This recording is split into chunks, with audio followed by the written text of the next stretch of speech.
Hello all! Today I'm going to do an after action report and brief discussion on gameplay of the British Way Counterinsurgency at the End of Empire. I'll also put a link in the description to my initial unboxing and coverage of this game in the description, and I want to thank GMT Games for sending me this, and I plan to do more on this because there's 4 games in this packet, so not only do you get to replay each of the different counterinsurgencies over and over, because there's a lot of differences that could come up in strategy and cards and the like, but you get that times 4 because there's 4 different counterinsurgencies in this box.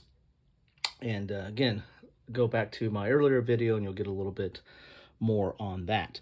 So let's look at how this ended up. The scenario that I was playing with my son was Palestine, 1945 to 1947. So this is immediately, post World War II and the counterinsurgency of the Irgun forces or Irgun elements in cooperation with Haganah. I know I'm probably mispronouncing all those, but bear with me. And against the British Empire, which had, kind of occupational control over Palestine at that time. And this is how the game ended up. So on the last propaganda card, I was playing the Irgun and my son was playing the British, and got the political will down to 0, which is what you have to do. If you do not get down to at 1 or anything above 1, the British win. That's the game. So it's really kind of a tough road for the Irgun.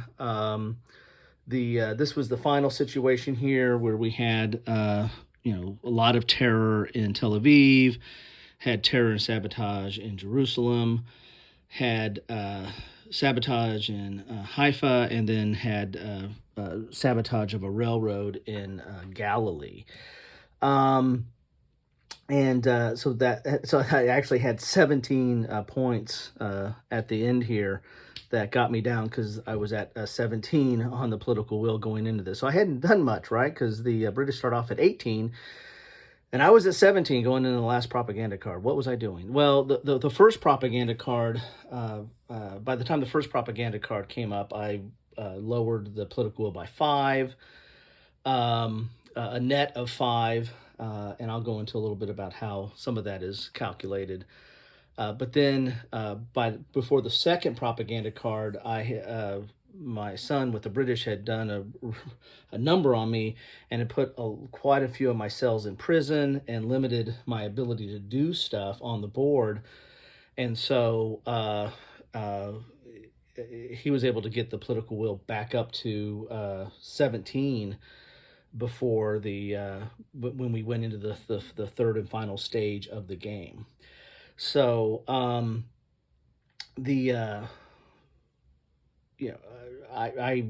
learned a lot from this first play of what you have to do and how you have to focus on. Sabotage is important, but terror is better, especially in the cities. And I did a concentrated effort of trying to get rid of the police forces so I could have better access to the cities, because if you have the police in the cities, they're going to mess with your cells on being able to do sabotage. And you have to do, in order to do a terror, you have to do a sabotage act and then choose terror for it. So this is how it ended up. Won on the last play of the game, the last propaganda card.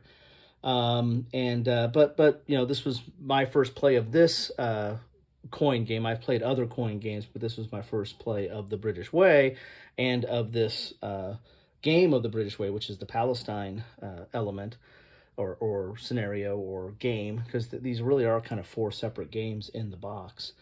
And it was my son's, it might have been his first coin. I think I played coin one other time, but that was a while back.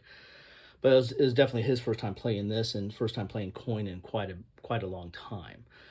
So that's how it ended up. Let's talk a little bit about. Let's talk a little bit more of the after action report.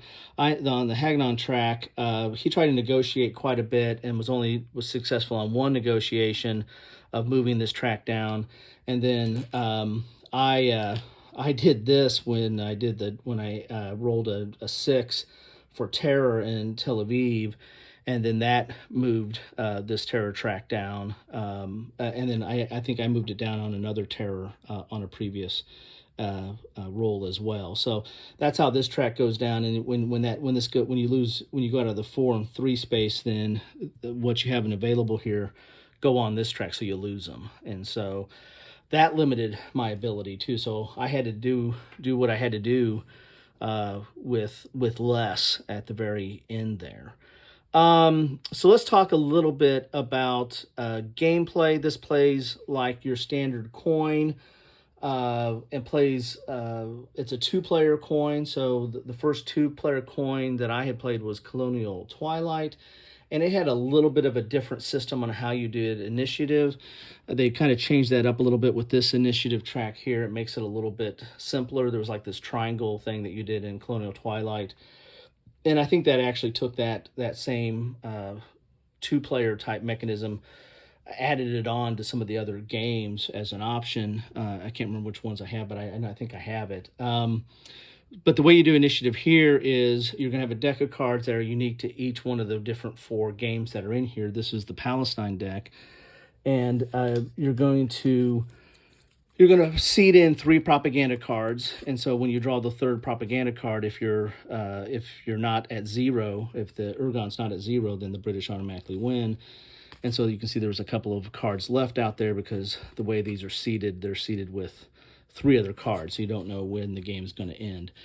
But on a regular turn, you're going to draw a card, and then the Urgon starts off having the first eligibility, or gets the first choice, and you can choose to play the event. The events are usually the unhighlighted are typically better than for the British, and the highlighted are better for the Urgon generally. But I mean, it depends on how you want to look at some of the events. So you can choose the event. If you choose the event, then you go there, and then that gives the other player the ability to choose a limited op or a full op. And if you choose a limited op, you only get to use that operation for 1 space, and you don't get the special activity.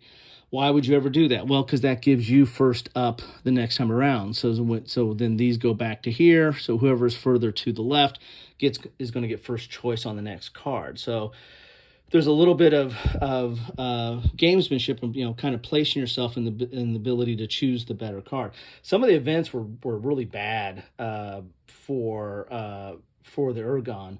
They were really favorable for the British, and there was actually one event that was really, really good for the Urgon, and it wasn't too bad for the British, or it was okay for the British. And my son took that one because he didn't want me to have it. And so there's a little bit of hate drafting going on here, where you're taking a card that maybe not the optimal for you, but it would be very optimal for the other side. So you want to get that out of play. So whoever's first on the left is going to go down here for first eligible, and we'll get to pick first on the next time around. So you can pick limited op, which you can just use 1 area and no special abilities. You can do the event, or you can do the full op. And when you do the full op, again, much like with all the coin games, you're going to have asymmetrical, unique operations for yourself, and including special activities. So for the Urgon, they have recruit, travel, sabotage, and rob. Recruit is placing more cells on the table or on the board. This is underground. This is active. When they're active, they're easier to assault and get rid of, and so and also that you can't use an active one to do some of your special activities. They need to be underground in order to flip them active to do stuff. So travel is moving them around, your cells around. Sabotage is basically placing sabotage markers, or if you combine it with the special activity of terror, it's placing a terror marker on the board. And then rob is placing these arms caches on the board. And these arm caches are important for really 2 major reasons. One, they're important for you because you can remove these to give you modifiers to do sabotage. For the British, when they remove them, they get their political will increases. And again, this is the whole heart of the game is, this political will track. The British want to keep this above zero at all times and at the end, and the Ergon's trying to keep this down, get this down to zero by whatever means. Then you have special activities. These are dependent upon what was your underlying operation. So silence removes police, propagandize increases political will, but that only does that in places where there's curfews. And curfews only come in place when the British do searches, and they come in place in some of the cities. So there's kind of a chain of requirements that have to be in place for you to do some of this stuff. And then as I mentioned, you have the terror, where you're placing terror instead of sabotage. Now, why is that important? So during the campaign, the whole goal of the Ergon is to lower political will, and they can lower it by propagandizing. Again, there has to be cells in curfew areas. There needs to they can do it when there's mass detention. The British, they can do a special activity called mass detention, which is throwing a lot of the cells, rounding up the cells, and putting them in prison. Now, he never used that option on me, so I never got the ability to use that, get the political will based on that. But there's other ways to put cells in prison, and he did quite well in the mid half of this game, the mid part of this game. And then you also get it by events. There's certain events that will modify political will by 1 to 3 points. Then you add a propaganda round. As I said, there's 3 propaganda rounds. When you pull that card, then you go through a process of calculating the political will, both plus and minus, and then you kind of reset the board of some, and then the British are allowed to move some stuff around, and the Ergon are allowed to place and move some stuff around, and then you rinse and repeat. You start with the cards again until you get to the next propaganda card. So during the propaganda round, sabotage markers count as 1. Each marker counts as 1 in districts. As you see, here's the districts. Have that 1 there. Sabotage markers count for 2 on railways. So if you place sabotage on railways, they count for 2. And this is a whole railway. This is a railway. This is a railway. So it's not like you can have, and this is a railway. So you can't like put several of these on the same railway. And then sabotage markers in city counts as 2, as you see by this number here. Sabotage counts as 2 in the city, and again, you could have multiple sabotage markers, and terror markers counts as 3. So that was the big key there, is getting those terror markers. I didn't really get any of those till this third installment, right before the third propaganda card. So that's the big way of how you lower propaganda or political will, I should say. The way you raise political will is during the campaign. Every time they remove a cache, they get their political will up. There's events that modify political will from 1 to 3. And then during the propaganda round, if there's no railways with sabotage, then you get +2 political will. So you always have to go at least 1 sabotage on a railway if you're playing the Ergon. I didn't do that in the second. There's like 3 phases because there's 3 propaganda cards. In the second phase of this game, I didn't do that, and that hurt me because he got his +2 political will. Then each city without any sabotage or terror gets +1. So you have to nestle at least a sabotage in some of the cities. And so that's really the heart of the game there. Now, for the British, or their special abilities, they can deploy. This is placing police on the board. They can patrol. This is moving police and removing cells to prison. This is one way they can get removed cells.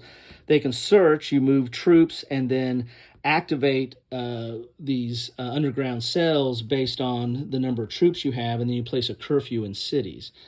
And then you have assault, and assault is removing the cells. And again, that's based on the number of cubes you have. Their special abilities are restore. This is removing curfews, sabotage, and terror markers. They can negotiate. That's getting this track down here. They can mass detain, and that's it for the British. So again, totally different operations and special activations. and you only get to use the special activations if the card lets you do it. I think there might have been one or two that lets you do that, but mainly it's you do a full op, and then you choose to do the special activity there. And that's the game. Now, this don't try playing this game based on my limited discussion there. The rules are only 9 pages, really, of rules, plus there's quite a bit of a playthrough in this game if you want to get a closer look. Each of the different scenarios or games have their own rule book. So this is the one for Palestine. As I said, the rules are for each one of these is not that much. It's like 9 pages, maybe 10, with a full playthrough, and then some explanation of the individual cards if you have any questions there. And there you have it. The other thing that comes up, you might have some events that come up where that are ongoing, and so you'll put this, like if you want to use this event. I picked this event right before the propaganda card, which means propaganda lowers political will by 2 in selected spaces, because I was, instead of the 1, because I was going to do something with these curfew cities. You have to have curfew and sales in order to lower the to do a propagandize, and so I had this set up, and then we drew the propaganda card. So I never got to use this, but this is. So you put this up, capabilities shaded, showing that I'm using that capability, not that capability.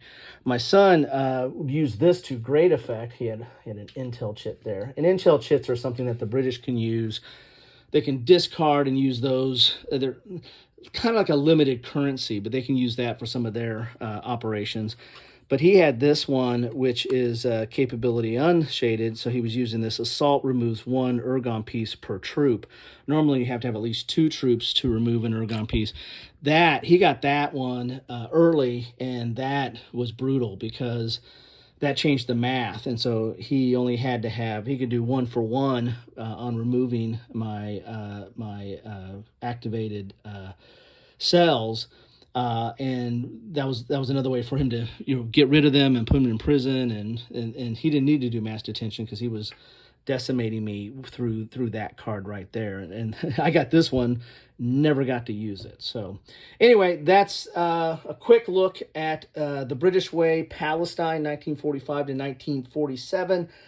I like it. What I said in my initial thoughts video when I unboxed it is that this is kind of maybe the go-to gateway game for coin now, and I kind of feel that way. It's 2 players, so it doesn't have all the richness of the multiplayer coin, which is what coin is known for.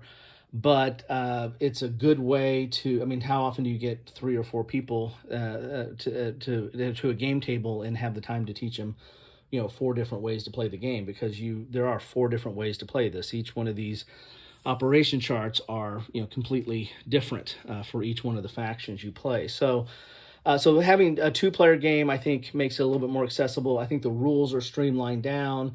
These games are not they're very coin in both the ops and special activities and the way you do stuff, but they're very different. Each one of these games in this box is different from the other. Even though they kind of use some core set of components and rules.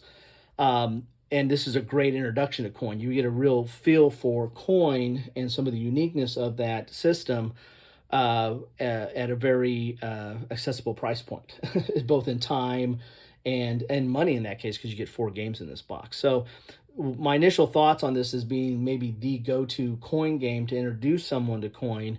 I'm going to stand by that. Now, if you want to introduce it to, more than just another person, so you want to do a 3 or 4 player game, this isn't going to do this. All these games in this box are 2-player. And in fact, there's not, I don't think so. I looked in here a few times, but there's not a solo bot for this. Normally the coin comes with a decision tree or a deck of cards to help you solo it. These are all 2-player, and that's it. Now, I guess you can play this 2-handed. I play coin 2-handed quite a bit. But doing a 2-player coin is not that involved. I mean, trying to play a 4-player coin game solo where you're playing it 2-handed can kind of be schizophrenic a little bit. But anyway, that's what I have for you today. This is a good quality game. I think I like this. I like the fact I didn't know anything about this. I knew a little bit about uh, Israel becoming a state, but not this aspect of it, not the counterinsurgency aspect of it. So this was very enlightening. Learned a lot from the history and the cards, and just by playing this. And so that's why I play these games. That's what I have for you today. Thank you so much for stopping by. Love to know your thoughts on this game, the British Way, on any of the four that are in here, but more specifically the Palestine game or coin in general. What are your thoughts? Drop them down below. Thanks all.